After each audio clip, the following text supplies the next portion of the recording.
પ્રેમના પ્રતીક રક્ષાબંધનના બહેનો ભાઈના કલાઈ પર રાખડી બાંધીને આશીષ આપે છે.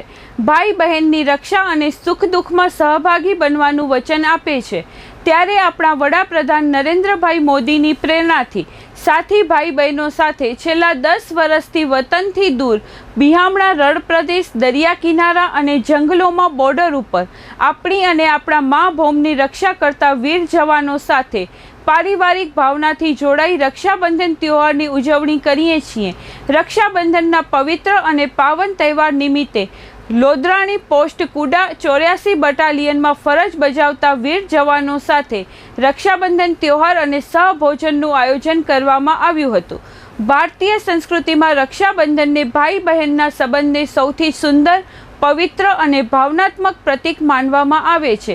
આ કાર્યક્રમમાં કચ્છના સાંસદ અને ગુજરાત પ્રદેશ મહામંત્રી વિનોદભાઈ ચાવડા, બીએસએફના commandant A K. Yadav, deputy commandant Manish Thokaran, inspector લીએસ તથા જિલ્લા પંચાયત પ્રમુખ જનકસિંહ જાડેજા, રાપર તાલુકા પંચાયત પ્રમુખ કેસરબેન બગડા, રાપર નગરપાલિકાના પ્રમુખ ચાંદભાઈ ભિંડે, કારોબારી ચેરમેન જયદીપસિંહ જાડેજા, તાલુકા ભાજપના પ્રમુખ નશાભાઈ દૈયા, સામાજિક ન્યાય સમિતિના અધ્યક્ષ કિશોર મહેશ્વરી, પ્રદીપસિંહ સોઢા, વાડીલાલ સાવલા, હરિભાઈ રાઠોડ, નગરપાલિકાના ઉપપ્રમુખ બબીબેન સોલંકી, વિનુભાઈ થાનકી, કમલસિંહ સોઢા સહિત બીએસએફના જવાનો તથા મહિલા જવાનોએ રાપર તાલુકાના કુડા બીએસએફ પોસ્ટ ઉપર બીએસએફ જવાનોની સાથે રક્ષાબંધન તહેવારની ઉજવણી કરશે.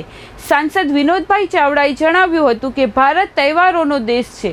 ભાઈ બહેનના અમર પ્રેમના તહેવારને અનુલક્ષીને આયોજન કરવામાં આવ્યું હતું.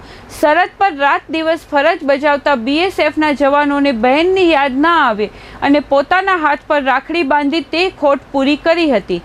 તમામ બીએસએફના જવાનોને ગ્રામ્ય મહિલાઓ તથા યુવતીઓ તથા સંગઠનની મહિલા હોદ્દેદારોએ રાખડી બાંધી હતી.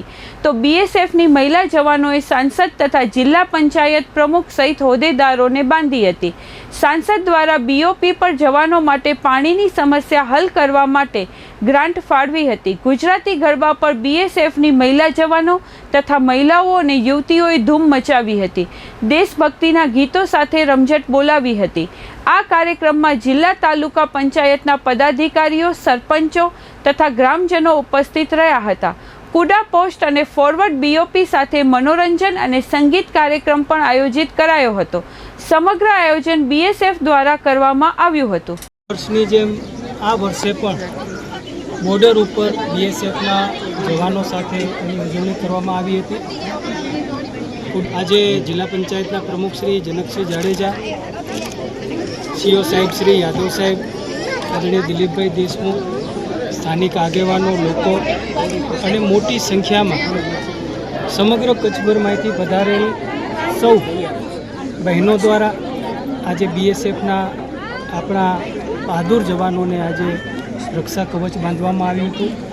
અને બીએસએફના જવાન આપણા બહેનો છે, એમણે પણ અમને બધાને આજે રાખડી બાંધી હતી. અને જે આ પરંપરા 2014 પછી દેશના વડાપ્રધાન શ્રી નરેન્દ્ર મોદી સાહેબ, જેમણે દિવાળી અને રક્ષાબંધન જેવા પર્વો સરહદ ઉપર જઈ કરીને આપણા જે સરહદના આપણા સૈનિકો, આપણા બહાદુર જવાનો છે, એમની સાથે રહી કરીને આવા તહેવારોની ઉજવણી થાય. એક સરહદના સાંસદ તરીકે કચ્છ જિલ્લાની અંદર પણ હું દર વર્ષે આ પ્રકારનો કાર્યક્રમ કરતો હોઉં છું. અને મને આનંદ છે વાતનો કે હજારો કિલોમીટરથી દૂર આપણા દેશના જવાનો તે દેશની રક્ષા કરે છે. જ્યારે પરિવારથી દૂર છે ત્યારે એમને પોતાને એક પરિવારનો એક ભાવ થાય.